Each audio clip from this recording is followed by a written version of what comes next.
Welcome back to my YouTube channel. This is Dr. J. I believe knowledge is power and sharing is caring.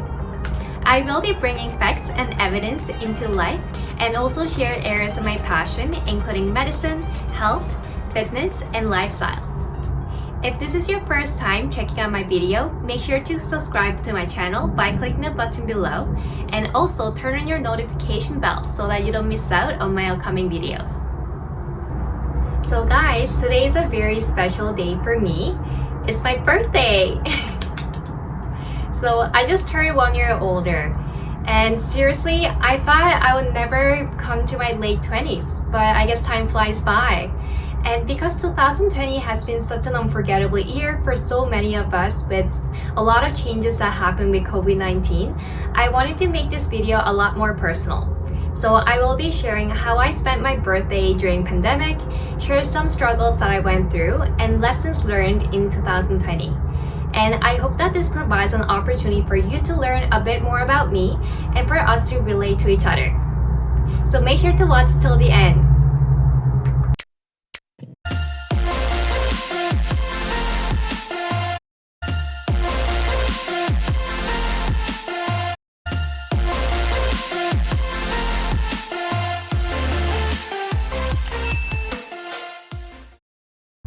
Good morning everyone, it's Wednesday of the week and it's also my birthday. You will see how the rest of my day goes, but you will also find out that my day today looks a lot different from any other weekdays. So instead of going into clinics and hospitals, we have what's called academic day that's dedicated for residents learning and teaching. So I will be spending time from home and sitting in for lectures as well as participate in a small group-based learning sessions. And it's all going to happen virtually because of COVID-19. So it's all going to happen right in this room through my laptop. And I'm very blessed that I'm able to actually work from home and spend time with my family on this very special day. And you will see how the rest of my day goes. Currently it's 8:30 a.m. so I just got ready. This is Ian. We'll be introducing you at 10. Age 40 or older at the time of delivery, if they had a positive EFTS or MSS, if they had a nuptial translucency measurement done on their nuptial translucency ultrasound.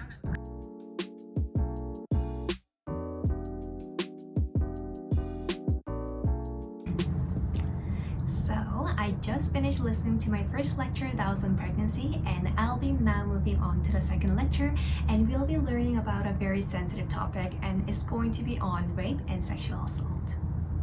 So we'll see how that goes.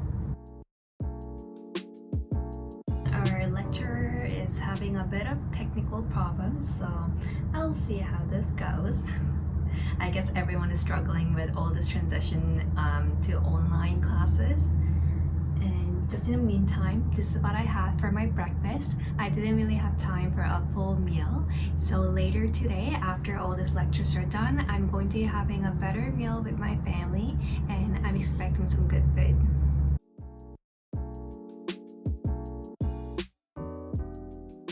So this is my little lunch for my birthday. And my mom especially cooked a Korean food. As well as my favorite dish, 탕수육.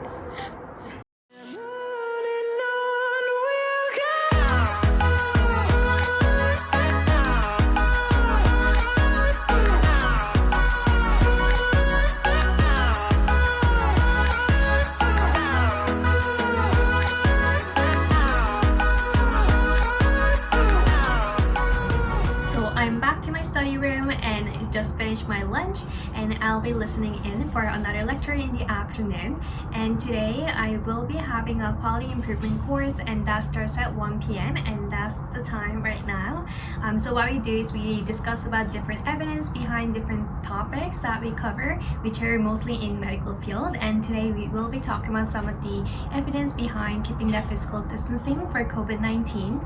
And at the same time, we will be covering some of the medical topics that are relevant for our licensing exam coming up.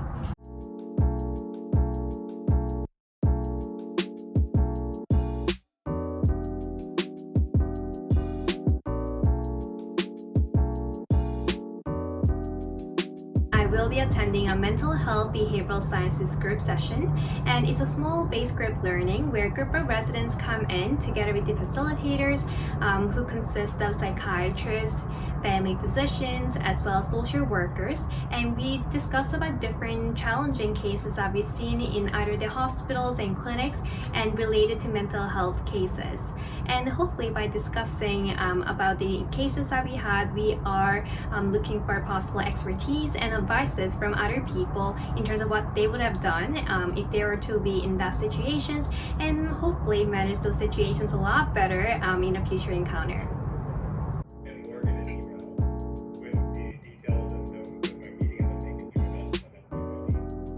If they were like, tell me a little more about the talk is about. Jiyeh. I'm doing good. So today is my birthday. So I came back home. I'm thankful that everything is happening virtually because I feel like otherwise I would have to stay in Hamilton. But I had a chance to come back to Toronto and currently spending time with my family. So that's been great. And I would say in terms of clinic-wise, pace has definitely picked up. There are definitely more people calling into the office.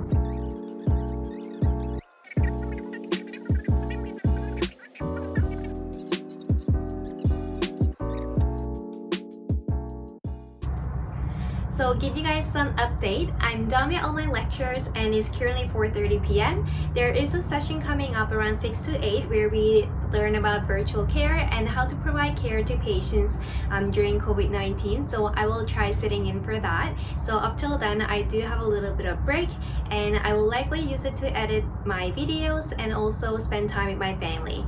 And it seems like they are planning something special for me tonight. So I guess I will find out soon. I think COVID-19 to many of us came without a notice or a warning and changed our lives in such a drastic way.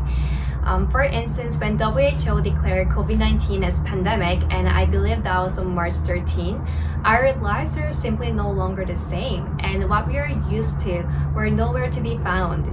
And I was no exception as well. And since that day, I feel like I've been on this never-ending roller coaster ride, full of unexpected changes, drastic adventures, where it's just near impossible to plan and prepare for what's to come. So if I were to name two biggest struggles that I faced during this last few months would be, first of all, coping with uncertainties, and second was adapting to a new norm and also rapidly changing field of medicine. For instance, the biggest change that happened to me and how it affected the most was postponement of our licensing exam for all the graduating residents across Canada. And for those who don't know me, I'm currently in my final year of family medicine training at McMaster University. And I would say final year of residency training is one of the important time periods because we start planning or preparing for our transitions to independent practice. So normally, in our final year of residency training, towards the later half, which would be around January and February, we start looking for a job as well as start studying for our licensing exam. And to talk up more about licensing exam, it is a pretty costly exam that costs around a few $1,000s, and it pretty much tests everything that we need to know to be a competent doctor.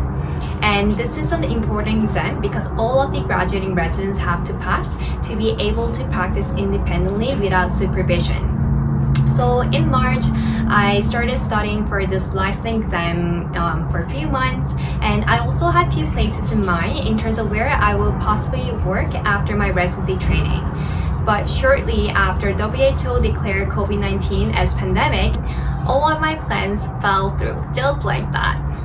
So what happened was I got this email from College of Family Physicians saying that our licensing exam got postponed due to COVID-19. And it was a very huge disappointment. And what disturbed me the most was not the cancellation part.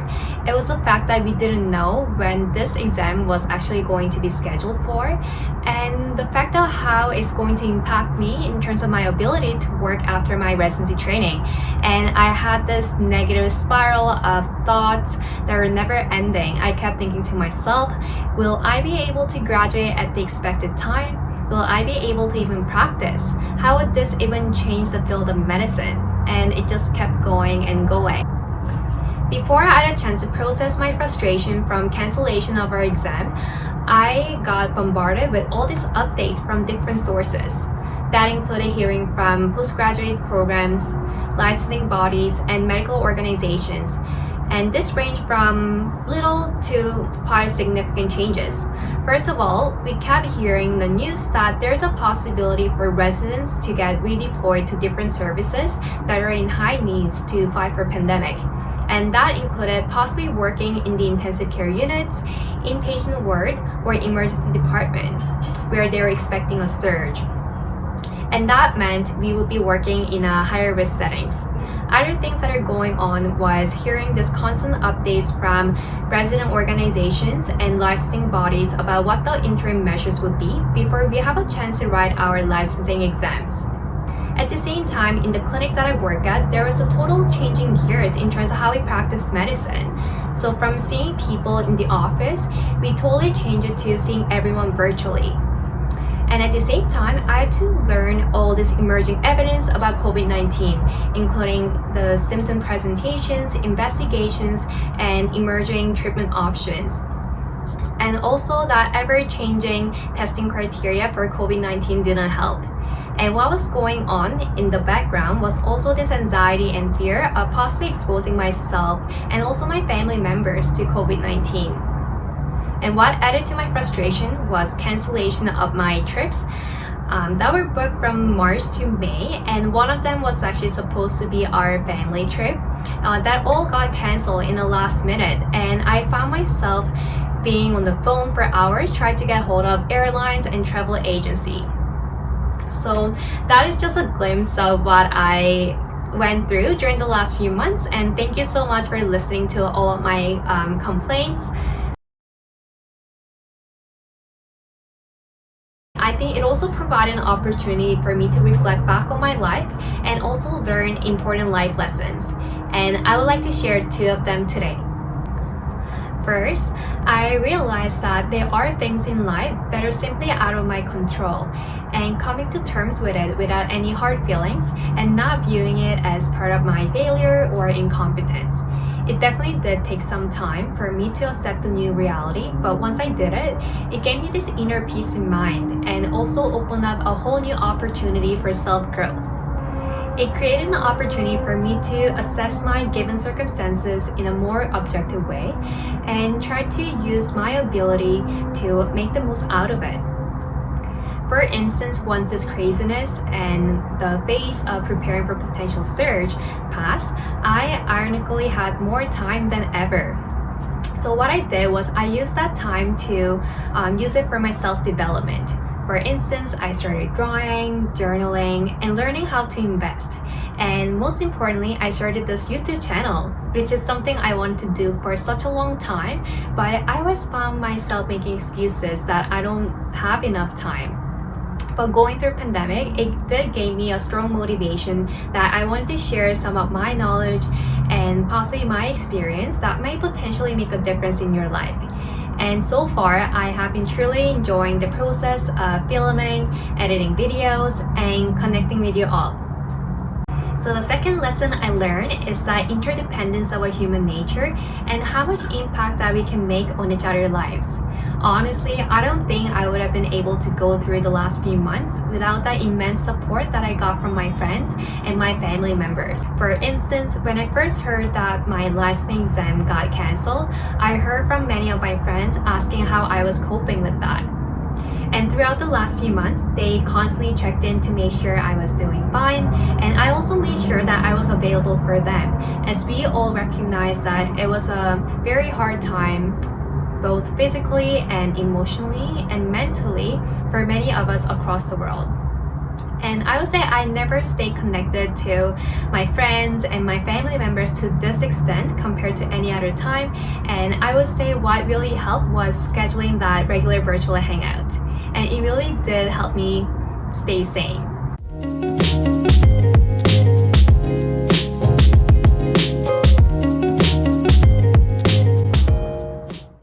It's definitely been an experience of a lifetime, and I keep telling myself and other people, like, what are the chances that we are in a healthcare field during pandemic, with the last one being like a decade ago?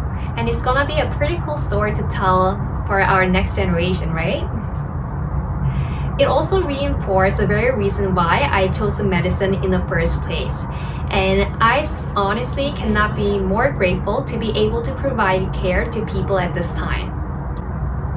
You know how there's a statement saying, you can always find happiness even at the time of darkest moments if you try.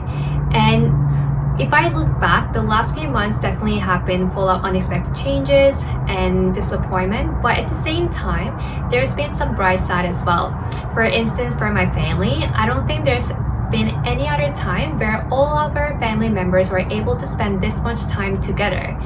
So my sister is currently studying in States and she has been back at home for the last few months starting her March break, which was supposed to be 1 week long. So I think there's always that positive outlook that you can have even at the time when you are faced with multiple challenges.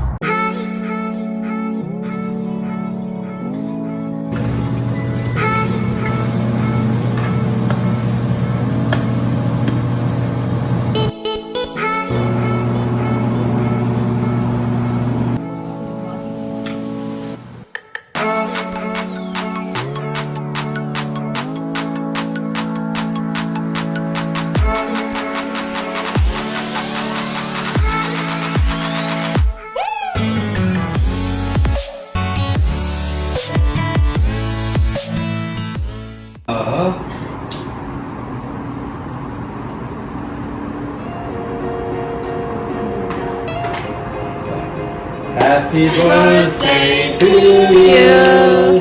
Happy birthday to you. Happy birthday, dear Jiyeh. Happy birthday to you.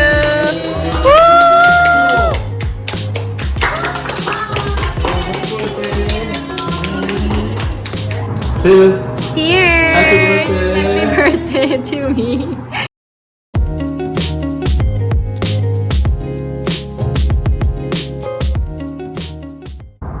Thank you so much for watching this video, which was rather long, and I hope that this allows you to remember that there are countless people across the world who are faced with unique challenges due to pandemic, and by being resilient and remaining optimistic, you may potentially turn this into an opportunity for self-growth. Please comment below if you have any questions, and I would love to hear your experiences of going through pandemic and lessons learned. Don't forget to subscribe to my channel by clicking the button below and turn on the notification bell so that you don't miss out on my next upcoming videos.